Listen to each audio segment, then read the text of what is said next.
नमस्ते दोस्तों, मैं हूं आपकी क्विज क्वीन आन्या और आज हम लेकर आए हैं 10 ऐसे दमदार जनरल नॉलेज के सवाल जो यूपीएससी, एसएससी, आरआरबी जैसे कई बड़े एग्जाम में पूछे जा चुके हैं। हर सवाल के बाद आपको मिलेगा उसका पूरा एक्सप्लेनेशन हमारे जी के गुरु प्रोफेसर वेद से। सवाल नंबर 1, किस भारतीय वैज्ञानिक को मिसाइल मैन ऑफ इंडिया कहा जाता है? आपके ऑप्शन है ए. विक्रम साराभाई, बी. होमी भाभा, सी. APJ Abdul Kalam, D. सत्येंद्र नाथ बोस। इसका सही जवाब है एपीजे अब्दुल कलाम। दोस्तों, डॉक्टर अब्दुल कलाम को मिसाइल मैन ऑफ इंडिया इसीलिए कहा जाता है क्योंकि उन्होंने भारत के मिसाइल विकास कार्यक्रम जैसे अग्नि और पृथ्वी मिसाइल के निर्माण में महत्वपूर्ण भूमिका निभाई। वो देश के 11वें राष्ट्रपति भी बने और युवाओं के लिए प्रेरणा स्रोत है। अब चलिए अगला प्रश्न देखते हैं। सवाल नंबर 2, अमर जवान ज्योति कहाँ स्थित है? आपके ऑप्शन है A. India Gate, B. Rajghat, C. Lal Qila, D. Rashtrapati भवन।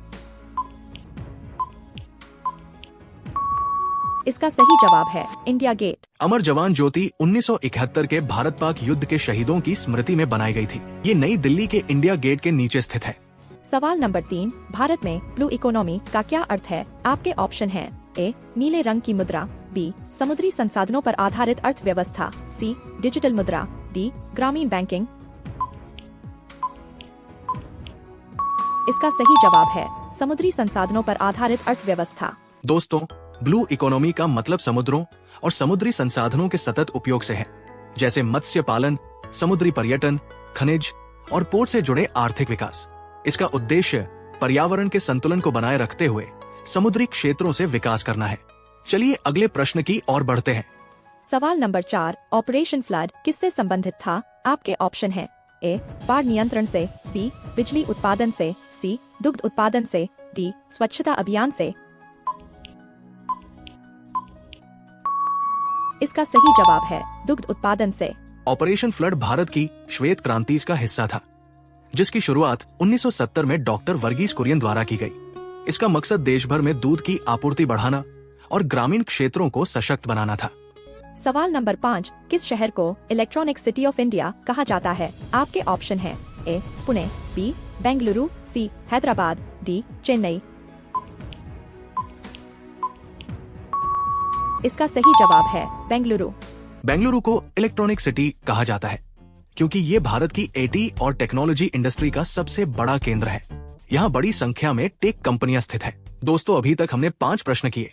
आप कमेंट में अपना स्कोर बताइए कि आपके 5 में से कितने सही हुए। चलिए अब अगले प्रश्न देखते हैं।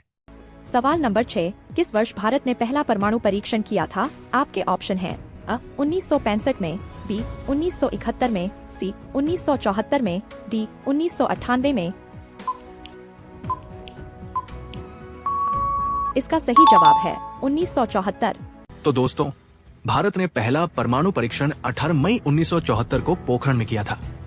इस ऑपरेशन को स्माइलिंग बुद्धा कहा गया और इसके बाद भारत परमाणु शक्ति संपन्न देशों की सूची में शामिल हुआ। सवाल नंबर 7, संविधान की किस धारा के तहत आपातकाल लगाया जा सकता है? आपके ऑप्शन है अ. धारा 352, बी. धारा 370, सी. धारा 356, डी. धारा 360। इसका सही जवाब है धारा 352 के तहत। भारतीय संविधान की धारा 352 के तहत राष्ट्रीय आपातकाल घोषित किया जा सकता है जब देश की सुरक्षा, युद्ध या बाहरी आक्रमण से खतरे में हो, तब ये लागू होती है। भारत में आपातकाल प्रधानमंत्री इंदिरा गांधी के कार्यकाल के समय 25 जून 1975 को लागू हुआ था और 21 मार्च 1977 तक चला था। सवाल नंबर 8, विश्व की सबसे लंबी नदी कौन सी है? आपके ऑप्शन है अ. नील नदी, बी. अमेजन नदी, सी. यांगत्से नदी, डी. गंगा नदी। इसका सही जवाब है नील नदी। नील नदी अफ्रीका में बहती है और इसकी लंबाई लगभग 6650 किलोमीटर है। हालांकि अमेजन नदी जल प्रवाह के हिसाब से बड़ी है, लेकिन लंबाई के आधार पर नील सबसे लंबी मानी जाती है। सवाल नंबर 9, किस भारतीय राज्य में सबसे ज्यादा जनजातीय आबादी है? आपके ऑप्शन है अ. मध्य प्रदेश, बी. छत्तीसगढ़, सी. झारखंड, डी. अरुणाचल प्रदेश। इसका सही जवाब है मध्य प्रदेश। मध्य प्रदेश में भारत की सबसे बड़ी जनजातीय आबादी निवास करती है, जिसमें गोंड, भील, बैगा आदि प्रमुख है। ये राज्य जनजातीय संस्कृति, कला और परंपराओं में समृद्ध है। तो दोस्तों, आज का अंतिम प्रश्न देखते हैं।